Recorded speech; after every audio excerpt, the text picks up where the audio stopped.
அனைவருக்கும் வணக்கம். இன்று நாம் இந்த வீடியோ பதிவில் LLB பற்றி முழுமையாக தெரிந்து கொள்ளலாம். LLB என்பது சட்டத்துறையில் ஒரு அடிப்படை பட்டப்படிப்பாகும். இது சட்ட விதிகள், சட்ட நடைமுறைகள், நீதித்துறை அமைப்பு மற்றும் சட்ட அணுகுமுறைகள் குறித்து விரிவாக அறிய உதவுகிறது. இதில் குற்றவியல் சட்டம், சிவில் சட்டம், அரசியல் சட்டம், வணிகச் சட்டம், மனித உரிமைகள், பன்னாட்டு சட்டம் போன்ற முதன்மை பாடங்களை பயிலலாம். சட்டம் முடித்த பிறகு பார் கவுன்சிலில் பதிவு செய்து வக்கீலாக நீதிமன்றங்களில் வழக்குகளை நடத்தலாம். மேலும் வக்கீல், சட்ட ஆலோசகர், நீதிபதி போன்ற பல்வேறு சட்டத் தொடர்பான வேலைகளில் பணிபுரியலாம். LLB படிப்பின் கால அளவு ஏற்கனவே ஒரு பட்டம் பெற்றவர்களுக்கு 3 ஆண்டுகளும் 12ஆம் வகுப்பு முடித்தவர்களுக்கு 5 ஆண்டுகளும் தொடரலாம். LLB படிக்க தேவையான தகுதி: 12ஆம் வகுப்பில் தேர்ச்சி பெற்றிருக்க வேண்டும். பல்கலைக்கழகங்கள் நடத்தும் தனிப்பட்ட நுழைவுத் தேர்வுகள் CLAT, LSAT இந்தியா அல்லது ஸ்டேட் லெவல் லா CET போன்ற நுழைவுத் தேர்வுகளை எழுதி சேர்க்கை பெறலாம். LLB படிப்பின் பாடத்திட்டம் பொதுவாக பார் கவுன்சில் ஆஃப் இந்தியாவின் வழிகாட்டுதலின்படி முக்கியமான சில பொது பாடங்கள் உள்ளன.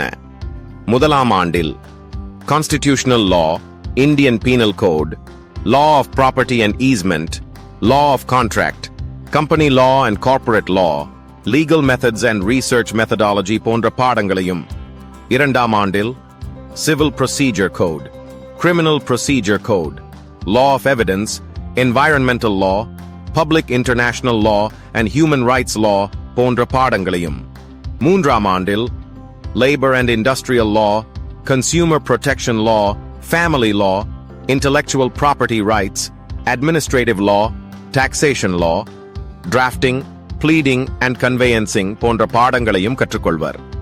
LLB முடித்த பிறகு வேலை வாய்ப்புகள். LLB முடித்த பிறகு சட்டம், அரசாங்கம், தனியார் நிறுவனம், கல்வித்துறை மற்றும் பல்வேறு துறைகளில் வேலை வாய்ப்புகள் கிடைக்கும். அரசு சார்பாக நீதித்துறையில் வழக்குகளை நடத்தும் வக்கீல், நீதிபதி, வழக்கறிஞராக பணிபுரியலாம். கூட்டுறவுத்துறை மற்றும் வணிக நிறுவனங்கள் லீகல் அட்வைசர் ஆக பணியாற்றலாம். தனியார் நிறுவனங்கள் மற்றும் தொழிற்சாலைகளில் லேபர் லா ஸ்பெஷலிஸ்ட் ஆக பணியாற்றலாம். SBI, RBI, LIC, BHEL போன்ற பொதுத்துறையில் உள்ள நிறுவனங்களில் லீகல் ஆபீசராக பணிபுரியலாம். ஹை கோர்ட், சுப்ரீம் கோர்ட் போன்ற இடங்களில் கோர்ட் கிளர்க், லா ஆபீசர் பதவிகளில் பணியாற்றலாம். சம்பளம்: LLB முடித்த பிறகு குறைந்தபட்ச சம்பளம் ஆண்டுக்கு 6 லட்சம் முதல் 18 லட்சம் வரை பெறலாம். சம்பளம் ஒவ்வொருவருடைய திறமையை பொறுத்து மாறுபடும். LLB முடித்த பிறகு மேற்படிப்புகள்.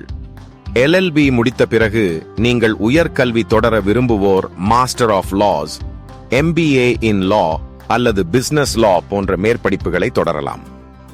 LLB யாருக்கு சிறந்தது? நீதித்துறையில் வேலை செய்ய விரும்புவோர், சமூக நீதி மற்றும் மனித உரிமை ஆர்வமுள்ளவர்கள், சட்டம் சார்ந்த சேவைகளை வழங்க விரும்புபவர்கள் இந்த படிப்பை தேர்ந்தெடுத்து படிக்கலாம்.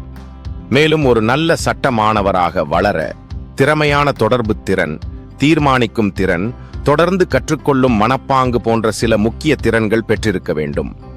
இறுதியாக, சட்டம் என்பது ஓர் அதிகாரமான ஆயுதம். அதை சரியான பாதையில் பயன்படுத்தினால் நீங்கள் ஒரு மிகப்பெரிய முன்னேற்றத்துக்கு செல்லலாம். தமிழ்நாட்டில் உள்ள தலைசிறந்த கல்லூரிகளில் சேர்க்கை பெற நாங்கள் ஆலோசனை வழங்குகிறோம். உயர்கல்வி குறித்த உங்களது சந்தேகங்களுக்கு ஸ்கிரீனில் தெரியும் எண்ணிற்கு தொடர்பு கொள்ளவும். இந்த வீடியோவை முழுமையாக பார்த்ததற்கு நன்றி.